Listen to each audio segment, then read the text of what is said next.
Hello, everyone, and welcome to Session 3 of the Global Black Feminist Reading Circle. My name is Randy Henderson, and I am one of the Black Feminist Reading Circle members of this online group. This session runs from January 20th until June 2nd and includes 2 week-long breaks. Our democratically selected reading material is Harriet A. Washington's book, Medical Apartheid, The Dark History of Medical Experimentation on Black Americans from Colonial Times to the Present.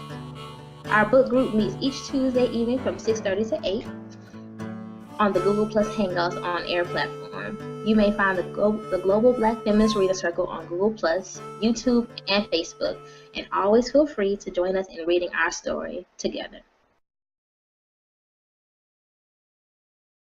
Good evening, and welcome to the Global Black Feminist Reading Circle. My name is Anita Walker, and I'm your moderator for this evening. We will summarize and discuss Chapter 12 of Medical Apartheid, The Dark History of Medical Experimentation on Black Americans from Colonial Times to Present, by Harriet A. Washington. First, let us start off by having each one of our Reading Circle members introduce themselves.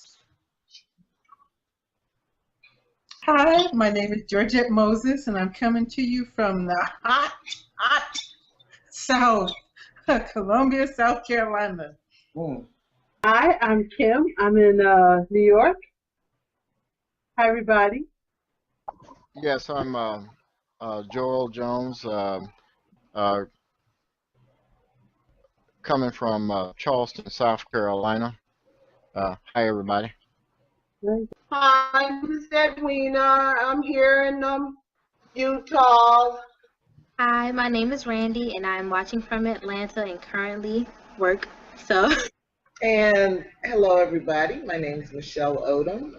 I am located in Brooklyn, New York, and I'm one of the co-hosts of the Global Black Feminist Reading Circle, and I invite you to learn more about us on Google Plus, where we have a community page, on Facebook, where we have a group page, and on YouTube, where you can find all of the archives from our 3 books and hangouts related to those books. So welcome. We're in session 3, which is going to run through June 16th. We'll probably take a break after that, hopefully not too long, and come back with session 4. So if you'd like to be a part of the hangout, there will be an opportunity to join later on this summer.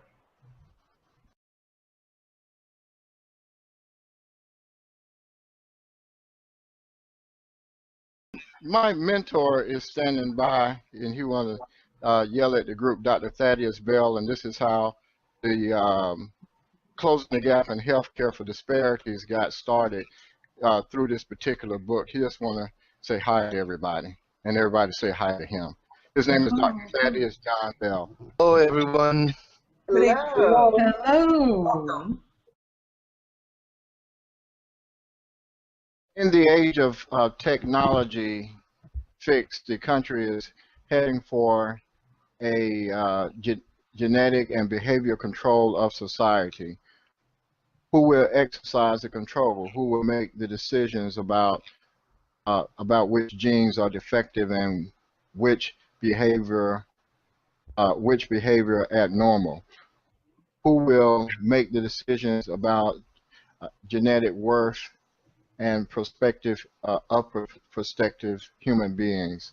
Jonathan Beckwith, 1974. The positive and a negative application of genetic science are seen through the lenses of America's criminal justice system in Chapter 12, Genetic Perdition, the Rise of the Molecular Biases.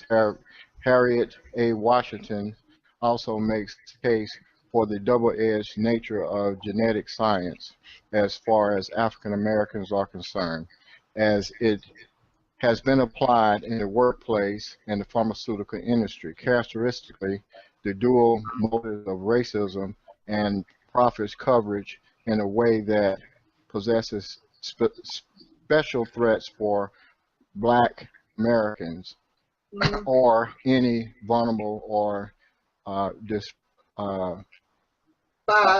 despised population. Today, our DNA, the carrier of genetic information, enables scientists through DNA fingerprinting to identify distinctive genetic similarities. Though not as reliable as fingerprints, DNA technology is used by our justice system to identify criminal offenders and potential suspects, by the pharmaceutical industry for medical innovations, and for many other current and potential reasons, including determining substantial suitability for certain types of employment. While it holds many promises, from tools that could release or convict to the troubled history of genetic disease fixes that may provide cures or mere stigmatization, genetics offers a corporal of medical and pitfalls for blacks, wrote Washington.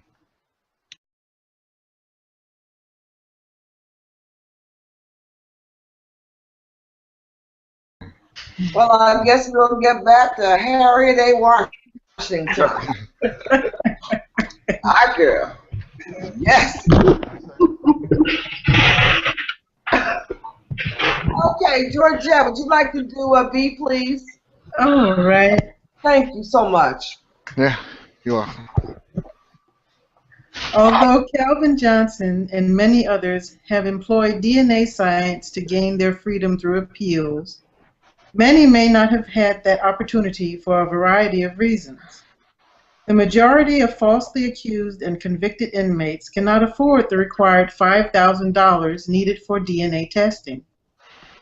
Some cities have passed laws forbidding the use of DNA evidence in appeals. Additionally, criminals do not always leave DNA evidence behind, and even when DNA samples are available, they are sometimes allowed to deteriorate, are lost, or subject to human error and manipulation. All of these factors and more threaten a falsely accused or convicted person's freedom.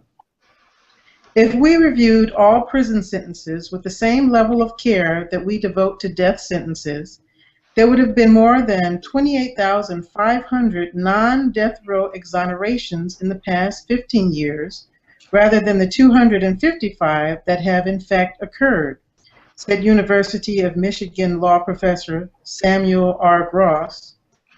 Peter Neufeld, a founder of the Innocence Project, concluded, "The real significance is not that DNA got them out, but that DNA provides a window into the criminal justice system to see what went wrong with the system to let so many innocent people be convicted." And then question number 2, did you realize how careless the criminal justice system is in its attitude toward guilt and innocence? Number 3, what do you think about cities that pass laws restricting use of DNA evidence? And number 4, the Innocence Project is one community-based response to injustice in the justice system. What other ideas do you have for responding to this kind of injustice? Okay. Thank you, Georgette. You're welcome.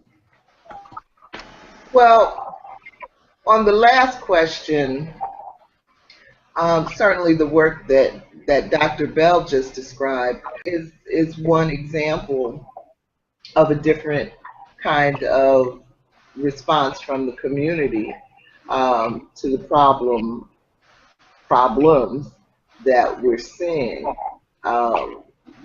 The Innocence Project responded from a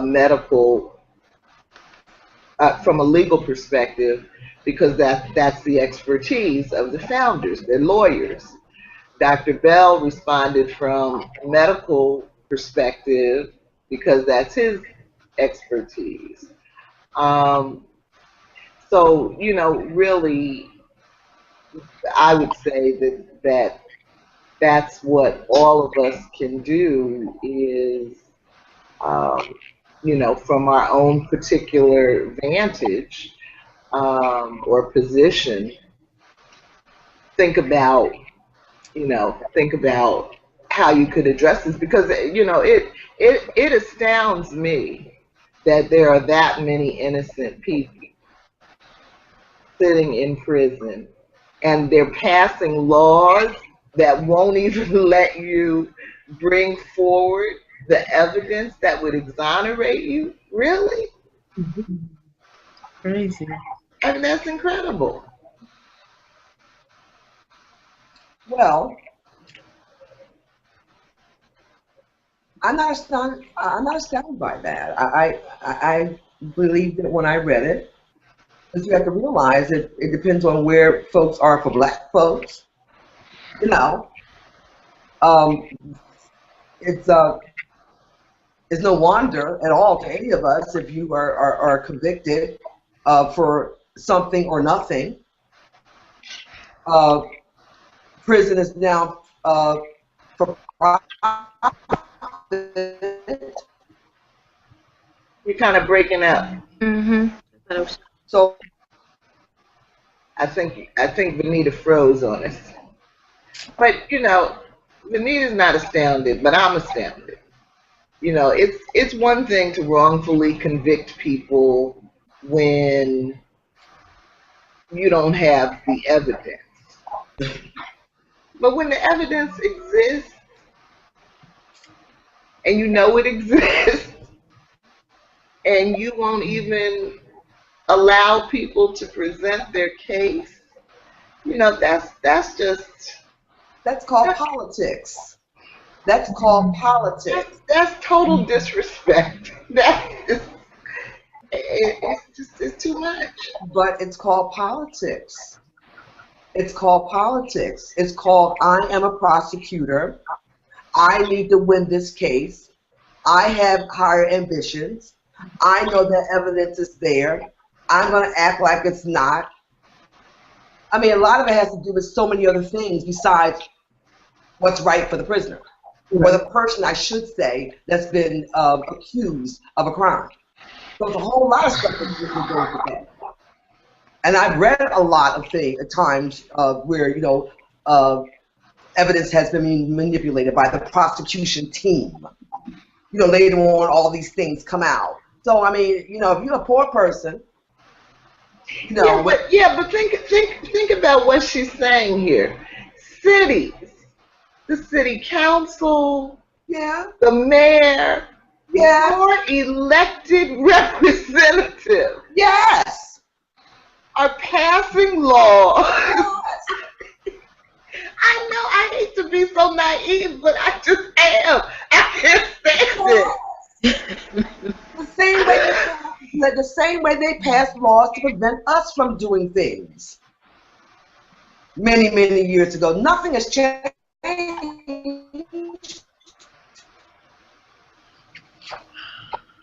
It's just and there's a whole prison industrial complex. Michelle, I know it's a lot on you, but yes.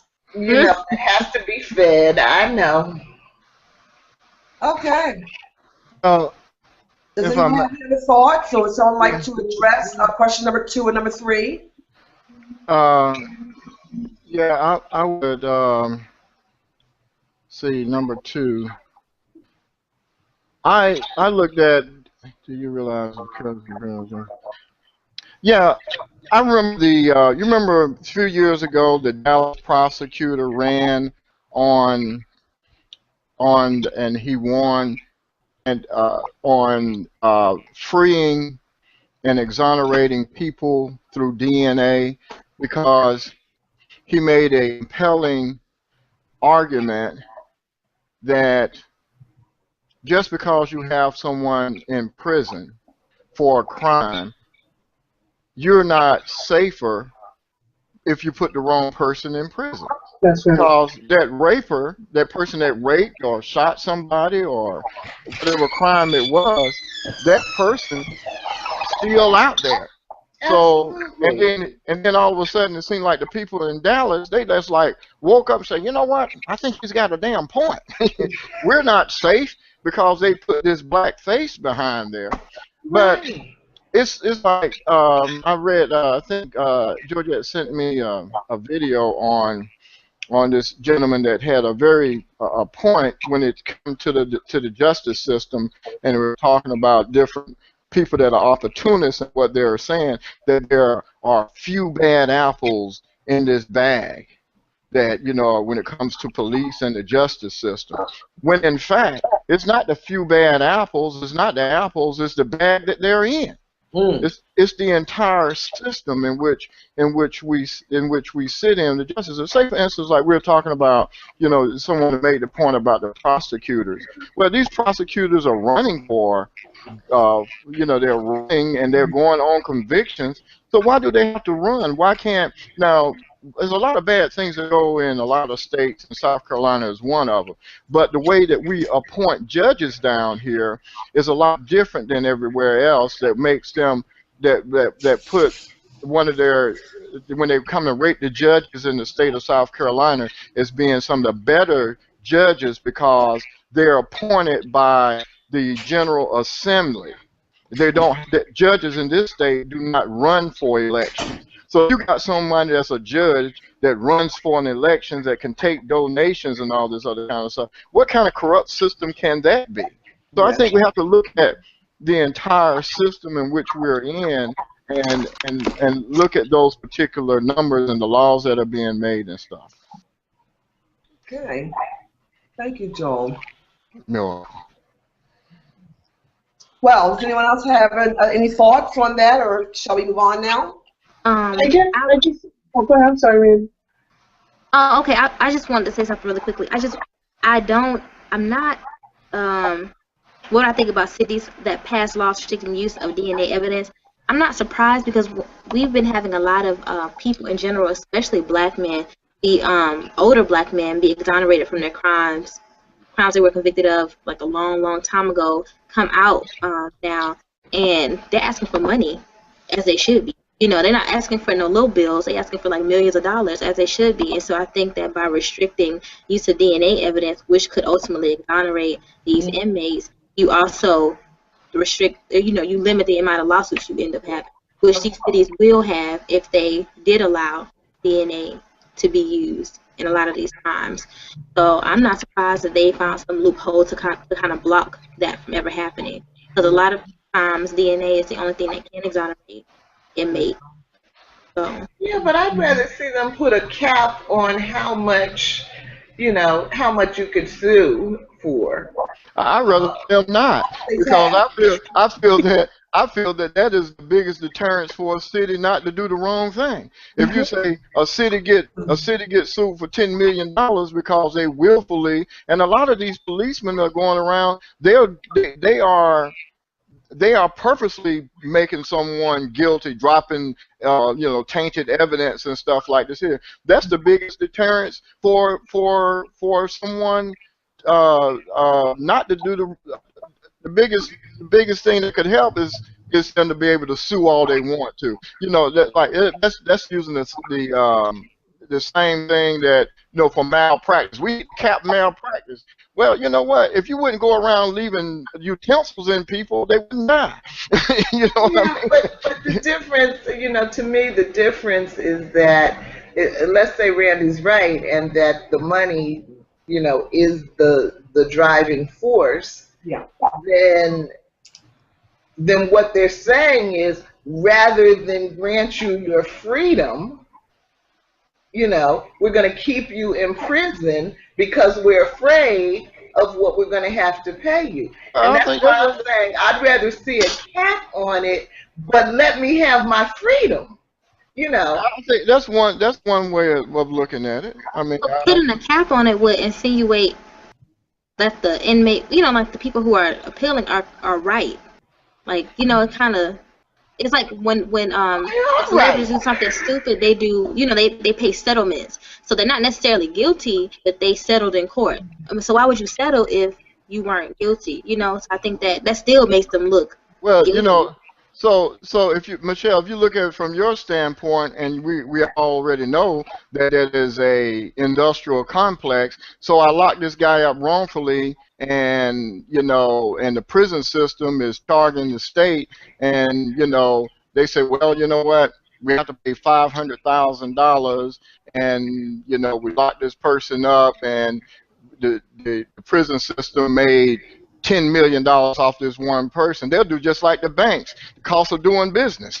You know what I mean? You know, that they'll do it. That's like, well, you know, we got a cap on it, so we'll write that $500,000 off. You know what I mean? But I mean, you know, they're going to write it off anyway, and they're spending money anyway to the for-profit prison corporations.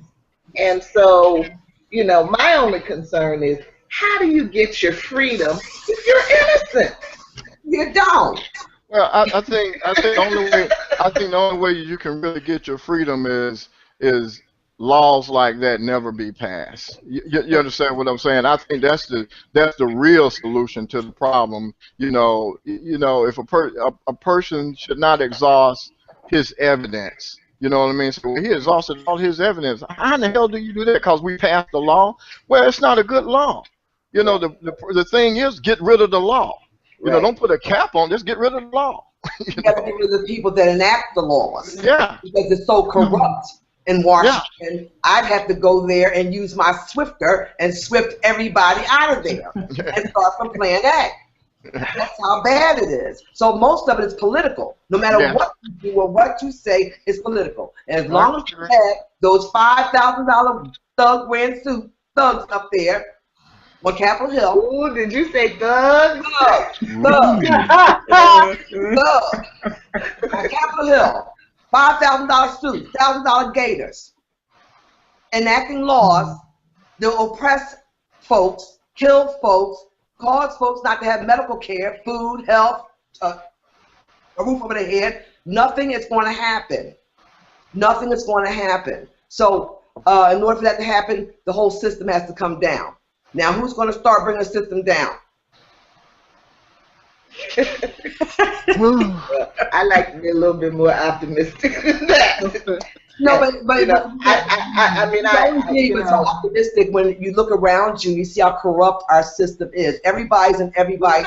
That's true. But, you know, we got the Supreme Court justices up here. One of them is off to see the wizard for real. I mean, so, no, but you know, I have to agree with Joelle on this point. You know, that the issue is to not pass the laws or to have the laws overturned. And so if we pose the problem as it's so big, it's so huge, and nothing is going to happen until the entire system comes down, then we freeze ourselves at inaction. If we take a bite size of it and say, well, what do we have to do in this city, in this one city, to overturn this law or to prevent this law from being passed, then it starts to feel like, well, maybe there's something that we can do. And that's what I mean about optimism, that, you know, how you spin it rules how you move forward. Right. And you're correct, Michelle, 100%. As usual. I didn't want to say it. Okay, here we go. You know what I'm saying, Kim? You know, stroke, she struck her own ego. I gotta love her. I have no choice. Yes, I love her. All right, now. Does anyone else have anything else to add? Edwina, Georgette, you're back there. You kind of quiet. I just wanted to add something.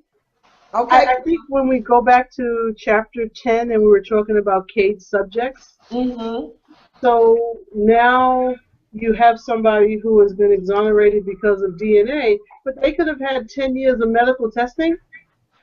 So I'm just wondering that when Joel talks about the whole bag is rotten, the bag is not necessarily the apples. It just really seems like an addition for prisons for profit. It's also this prisons where they have to have so many bodies to test all of these different products. So those two things just kind of spinning around in my head.